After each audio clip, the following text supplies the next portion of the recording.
हर रोज एक नई कहानी देखने के लिए चैनल को सब्सक्राइब करें और बेल आइकन दबाना ना भूलें। रीना अपनी सास सुरेखा के पास जाती है और बोलती है, माँ जी 1 साल होने वाला है मेरी शादी को, तो जब हमारी सालगिरह होगी तो हम बहुत ही बड़ी पार्टी रखेंगे।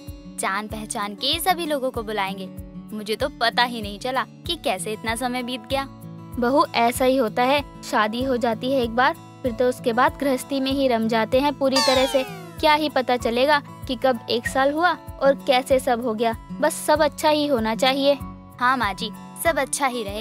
अब तक तो मेरे और अंकुर जी के बीच में किसी बात को लेकर छोटी सी भी बहस नहीं हुई है। पहले मैं बहुत घबरा रही थी कि शादी के बाद सब कैसे संभालूंगी। हाँ बहू, मैं तेरा डर समझ रही हूँ। ये डर हर लड़की के मन में होता है, लेकिन जब एक बार शादी हो जाती है तो सारे डर मन से निकल जाते हैं। और तू है भी तो इतनी प्यारी, सब अच्छे से संभाला है तूने। माँ जी, आपसे एक बात कहूँ, अगर आप बुरा ना माने तो? बहू, बुरा मानने वाली बात तो तू बोल ही नहीं सकती, ये मुझे पता है, लेकिन फिर भी बता क्या बात है। माँ जी, वैलेंटाइन डे आने वाला है और ये वैलेंटाइन डे ना हमारी शादी के बाद का पहला वैलेंटाइन डे होगा। तो मैं सोचती हूँ कि इस वैलेंटाइन डे पर मैं अंकुर जी के लिए कुछ खास करूँ, पूरा दिन हम साथ में बिताएं। बहू, ये सब तो पति से की जाने वाली बातें हैं, इसमें मुझसे पूछने की क्या जरूरत है। माँ जी, आपकी बात सही है, लेकिन अंकुर जी को काम से फुर्सत ही कहाँ मिलती है जो वो मेरे लिए अपना एक पूरा दिन निकालें। जब से शादी हुई है मैं तो यही देख रही हूँ कि वो काम में ही बिजी रहते हैं। बहू, अब मुझे तेरी बात तो कुछ भी समझ नहीं आ रही। तू खुद ही साफ साफ बता दे, मैं अगर तेरी कुछ मदद कर सकती हूँ तो कर दूंगी, वरना ये सब दिन तो मुझे कुछ समझ ही नहीं आते। माँ जी, मैं बस इतना बोल रही हूँ कि वैलेंटाइन डे के दिन आप बस अंकुर जी की छुट्टी करवा दो, क्योंकि अगर वो घर पर ही नहीं रहेंगे तो मैं क्या ही कर सकती हूँ, और फिर मेरी बात सुनते कहाँ है वो। ठीक है बहू, जैसे तुझे ठीक लगे। अगर तुझे इसमें ही खुशी मिलती है तो मेरे लिए अंकुर से बोल दूंगी कि वो छुट्टी कर ले और पूरा दिन तेरे साथ बिताए। अब तो खुश है ना तू? नहीं माँ जी, उन्हें ये मत बोलना कि मैंने आपको सब बोला है, वरना प्लान खराब हो जाएगा। कोई भी बहाना बना देना ना माँ जी, और वो बहाना उन्हें सही लगे बस। पता नहीं तुम बच्चों के कौन कौन से दिन होते हैं, लेकिन ठीक है, मैं बोल दूंगी अंकुर से। रीना अपनी सास को अपनी बात समझा देती है और सुरेखा भी अच्छे से समझ गई थी कि उसे क्या करना है। कुछ दिनों बाद रीना का पति अंकुर ऑफिस के लिए निकल रहा था कि तभी वहाँ पर सुरेखा और रीना आ जाते हैं और सुरेखा कहती है, अंकुर, मैं ये बोल रही थी कि कई दिनों से तेरी मौसी बुला रही है, तो तू 1-2 दिन की छुट्टी ले लियो ऑफिस की। मौसी के घर घूमाते हैं, मिलना भी हो जाएगा इसी बहाने। माँ, इस महीने तो ऑफिस से छुट्टी ही नहीं मिल सकती, बहुत काम है। कभी और नहीं जा सकते हैं क्या? मैंने तो बोल दिया है तेरी मौसी को कि हम 2 दिन बाद ही आ रहे हैं, और तू मना कर रहा है। काफी टाइम हो गया है अंकुर जी, आप कहीं बाहर भी नहीं गए हो घूमने, तो अब जा सकते हो मौसी जी के घर। वो तो आपको कितना याद करती हैं। मिलाओ ना उनसे भी, आपसे मिलकर अच्छा लगेगा उन्हें। ठीक है, मैं मौसी जी से बात कर लूंगा और समझा भी दूंगा कि अगले महीने आ जाएंगे हम। मौसी जी को फोन क्यों करना है? उन्होंने माँ को बोल तो दिया था कि उनका हम सबसे मिलने का मन है, तो बस अब उन्हें फोन करके ये बोलना अच्छा थोड़ी लगेगा कि अगले महीने आएंगे।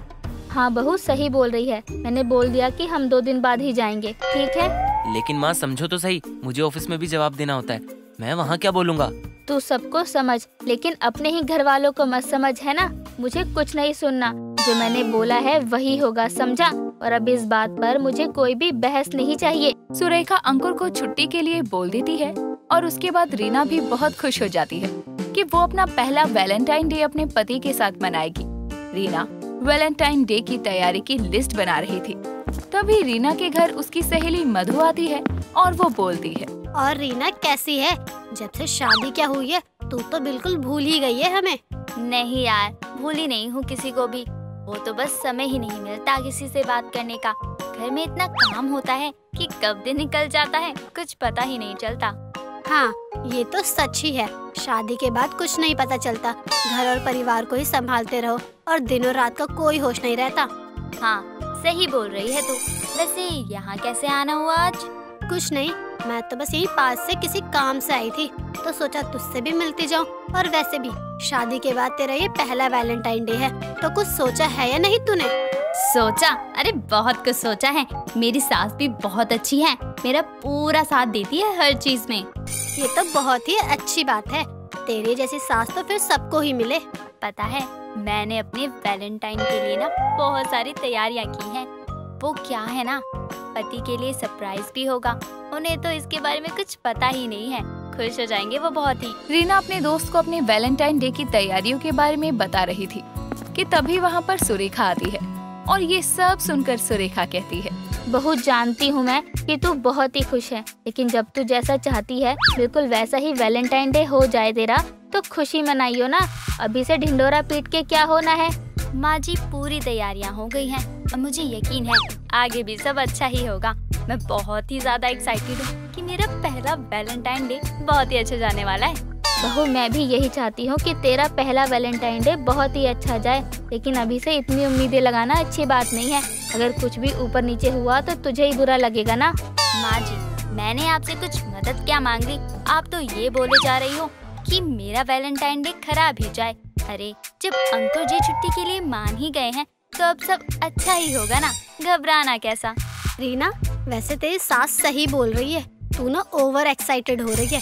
अगर कहीं तेरे हिसाब से नहीं हुआ तो सबसे ज्यादा तुझे ही ठेस लगेगी।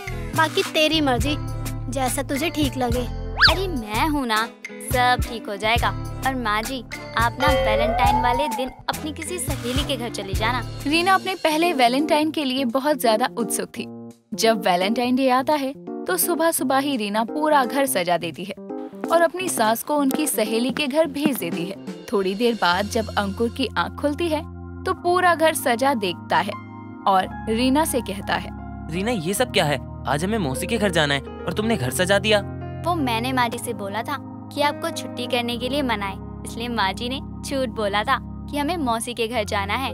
लेकिन आज हमें मौसी के घर नहीं जाना। आज हम अपना पहला वैलेंटाइन डे साथ में मनाएंगे। तुम पागल हो क्या? मेरी इतनी इम्पोर्टेंट मीटिंग थी और तुमने बस वैलेंटाइन डे मनाने के लिए झूठ बोला। वैलेंटाइन डे तो हम रात में भी मना सकते थे। मुझे आपके साथ अपना पूरा दिन बिताना है। मुझे हमारा पहला वैलेंटाइन डे खास मनाना है। तुम्हारे इस वैलेंटाइन डे के चक्कर में मेरा कितना लॉस हो सकता है, ये तुमने सोचा? मेरे लिए ये मीटिंग बहुत इम्पोर्टेंट है और मैं जा रहा हूँ मीटिंग के लिए। अरे रुक जाओ अंकुर जी, मैंने इतनी सारी तैयारियाँ की हैं। ये सब शाम को भी हो सकता है। अंकुर इतना बोलकर वहाँ से चला जाता है। शाम को अंकुर और सुरेखा दोनों घर आते हैं और रीना को ऐसे देखकर सुरेखा कहती है, बहू ये अंकुर बाहर कहाँ से आ रहा है? माँ, आपने और रीना ने जो मिलकर प्लान बनाया था, कम से कम एक बार मुझसे पूछ तो लेते ना। माँ जी, मैंने इतना सब कुछ सोचा था कि हमारे पहले वैलेंटाइन डे पर सब कुछ अच्छा होगा, लेकिन अंकुर जी तो काम पर चले गए आज भी। तू कभी बहू के लिए भी सोच लिया कर, हमेशा काम ही दिखता है तुझे। माँ, मैं अपनी बीवी और आपके बारे में ही तो इतना सोचता हूँ। अगर तू अपनी बीवी के बारे में सोचता तो वो ऐसे रो नहीं रही होती। माँ, आज का खास दिन और खास तब होता ना जब हम साथ में खुश होते। और वैसे भी अगर रीना और मैं खुश हैं तो हमारे लिए हर दिन वैलेंटाइन डे है। मैं काम आप लोगों के लिए ही तो करता हूँ। अंकुर की बात रीना को समझ आती है और जो वैलेंटाइन डे पूरा खराब हो गया था, उसी शाम अंकुर और रीना बाहर जाकर साथ में रोमांटिक डिनर करके उसे मनाते हैं। दोस्तों, अगर आपको ये कहानी पसंद आई तो इसे लाइक करें, शेयर करें और कमेंट करके बताएं कि कहानी में आपको सबसे अच्छा क्या लगा।